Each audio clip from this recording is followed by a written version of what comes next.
"Help me, brother," I whispered as I stumbled to my brother's place on a freezing winter night. My clothes were tattered, and I cradled a baby in my arms. My brother's face went pale at the sight of me, frail, disheveled, clad only in a ragged shirt and barefoot. "What on earth happened?" he exclaimed, quickly ushering me inside and warming up the room. The baby, wrapped snugly in my jacket, slept soundly but couldn't stop shivering.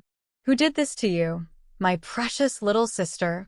my brother muttered through clenched teeth. "Emma, it's going to be okay now."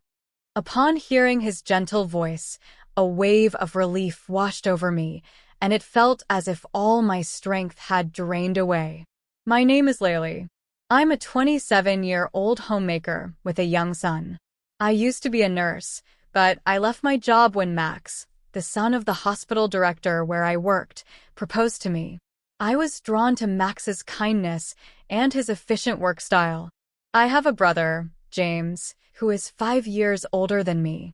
Our family consists of James and our grandparents since our parents died in a car accident when I was 4 and James was in 3rd grade.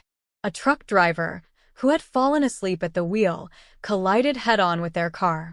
My mother, a nurse, had been working late, and the accident happened when my father went to pick her up. James often recalls our father's last words before leaving that night. "James, I'm counting on you to take care of Emma." What might have been a casual request turned into a lifelong commitment for my brother. He has never let me down, always protecting me like a superhero. After the accident, it seemed we would be sent to separate foster homes, but our paternal grandparents, with whom we had little contact before, stepped in to take us. Our grandfather, with his white hair and long bushy beard, looked just like Santa Claus. When he first saw James, he muttered, "You're the spitting image of your father," and I believe I saw tears in his eyes. Our grandmother, a kind woman, hugged me tightly and sobbed, "Poor child."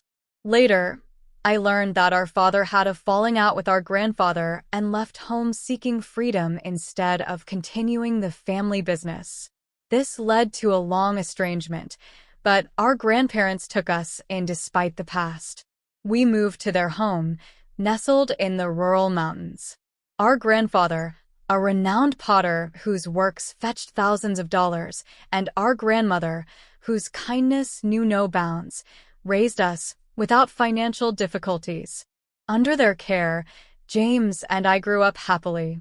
James went off to a prestigious university in the city, while I attended nursing school. We both pursued our dreams until our grandmother's health began to decline. James, who had been working in the city, returned home to help care for her. I wanted to return home too, but since I was still a student, James advised against it. James had always been interested in our grandfather's work, but our grandfather had firmly encouraged him to follow his own path, which led James to attend university.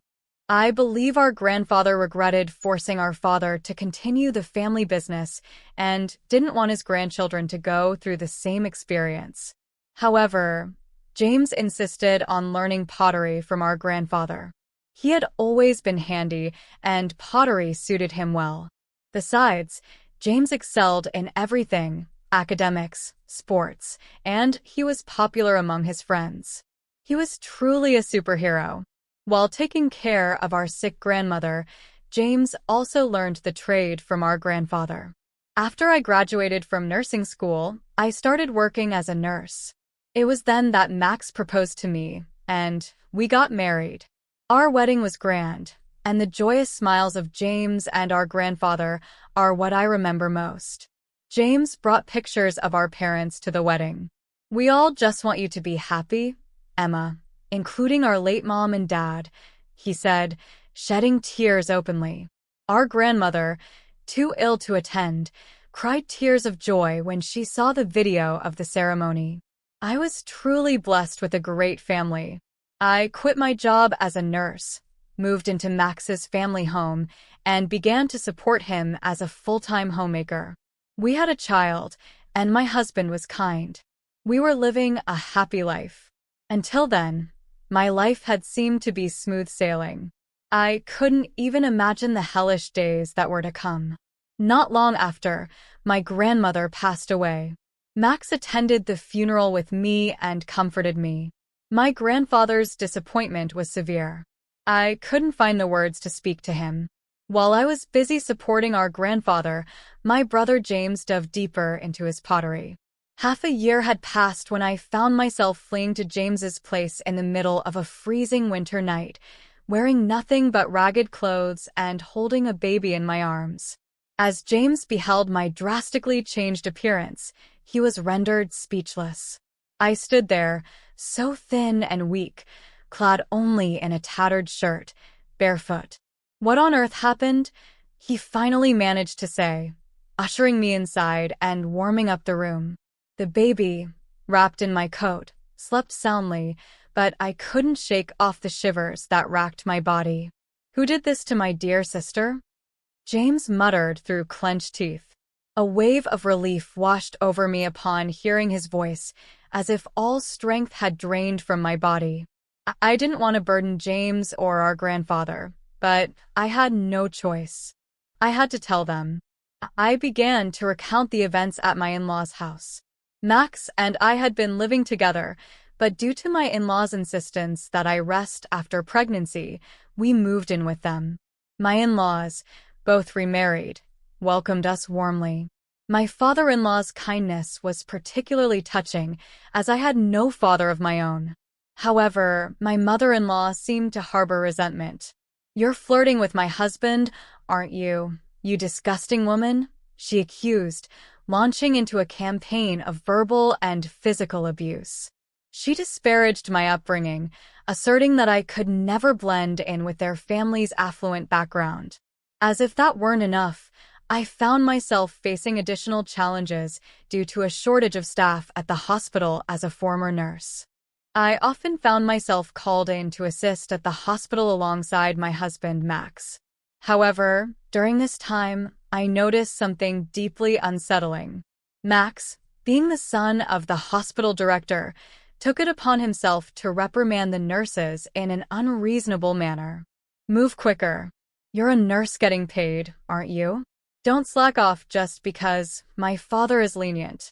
Once I take over this hospital, I won't be so forgiving," he would bark at them.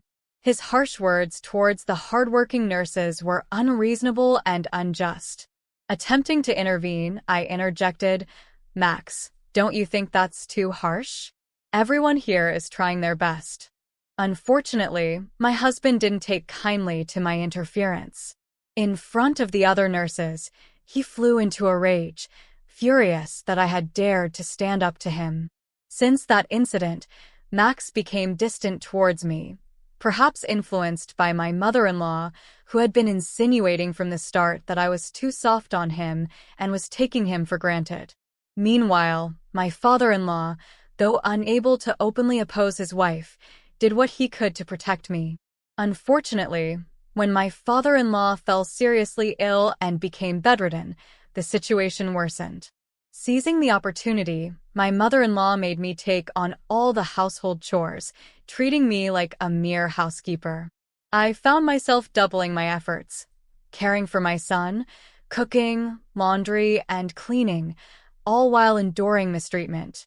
Even in front of my ailing father-in-law, my mother-in-law's cruelty knew no bounds. "Please don't speak to Emma that way," he would weakly protest, only to be met with her venomous retorts. Her abuse escalated, and I found myself deprived of basic dignity. "Housekeepers don't eat with the family. Eat the leftovers later," she commanded, forcing me to subsist on scraps. Despite the hardships, I endured it all for the sake of my son and my ailing father-in-law. I was so distraught that I lost my appetite. When I glanced in the mirror, I was taken aback by the gaunt and worn reflection staring back at me. My husband's words cut deep. "I only married you because you were somewhat attractive, but I never imagined you'd become such a disheveled woman," he sneered, insisting that I relocate from our bedroom to the storage room. The cruelty was staggering. The verbal abuse didn't stop with me. it extended to our son. Of course, he's not smart. Look at who his mother is. My mother-in-law would scoff. His constant crying is annoying. Make him stop right now, my husband demanded. It felt like something inside me had snapped. Determined to escape, my sole concern was my father-in-law's well-being. However, to my surprise, he urged me to flee to my brother's place. Pressing several $100 bills into my hand, he insisted I leave immediately. Without hesitation, I wrapped my son in my coat and hailed a taxi with the money my father-in-law had given me. I rushed to my grandfather's house, where I poured out the entire ordeal to him and my brother, James. James, his usually calm demeanor replaced by a furious expression I had never seen before, clenched his fists in anger. "Things will be okay," he assured me. "You've been through so much. It's time to relax." Overwhelmed with emotion, I broke down in tears. Even my grandfather, typically reserved, muttered, "I can't forgive this." A few days later, leaving my son under my grandfather's care, I made the decision to return to my in-laws' house with James to retrieve my belongings. Having left abruptly without a word, I anticipated trouble. Upon our return, my husband greeted me with a cold gaze and muttered, "You finally returned, huh?" James, maintaining his composure, calmly stated, "My sister seems very distressed, so we'll be taking care of her for a while. We've come today to collect some of her personal belongings." To this, my husband retorted, "I married her so she doesn't come back. There will be no one to do the chores. That's a big problem for me." Looking down on James, my mother-in-law remarked, "I heard you do pottery. It must be a tough life. Even if you take care of my daughter and Ma, it's going to be difficult for you, right? Please send her back. It's a problem for us too." I could see James struggling to contain his anger as we requested to retrieve our belongings. Directed to a storage room in the corner of the hallway, which served as my room, we found it cramped and neglected. Cardboard boxes and old appliances cluttered the space, with only a few changes of clothes for me and my son. There were no heating appliances, just a thin blanket and mattress. James, visibly shaken by the harsh conditions, confronted my mother-in-law. "Is this where you've shoved my dear sister and her child?" Her reply was callous. "She should be grateful just to have a room. She's just a housekeeper after all." Eager to leave, I expressed concern about my father-in-law. I wished to see him.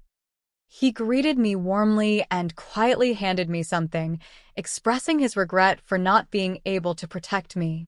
For several days, we made preparations, and with my grandfather and James by my side, I returned to my in-laws' house, determined to stand up for my son. I knew I couldn't keep running away forever. Upon arriving home, I handed my husband the divorce papers. His initial surprise quickly turned to defiance as he declared he wouldn't pay alimony or child support, claiming I had chosen to leave. To support my case, I played a recording in front of his mother, an audio documenting her belittling me and him shouting abuse. "This is evidence of the abuse I suffered," I informed them. The shock was palpable as they asked when I had even recorded this. It turned out my father-in-law had discreetly recorded everything to help me, passing the recording to me when I collected my belongings earlier.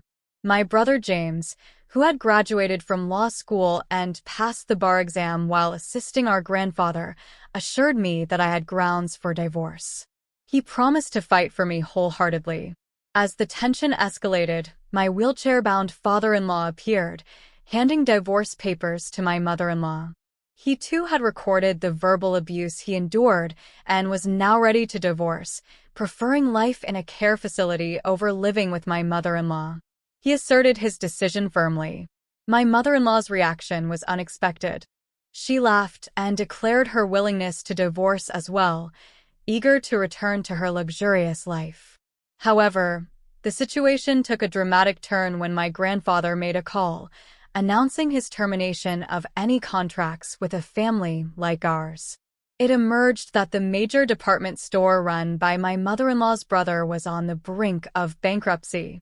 He had been negotiating to exhibit and sell my grandfather's famous pottery, and the deal was close to finalization. However, a call from her brother severing ties with her left my mother-in-law stunned. Realizing the gravity of her situation, she began to plead for forgiveness, admitting her wrongdoing. "I have nowhere else to go. Please let me stay here, Emma. I'm sorry. Please forgive me," my mother-in-law pleaded tearfully. But forgiveness seemed out of reach for us. We all coldly stared at her, unmoved by her tears.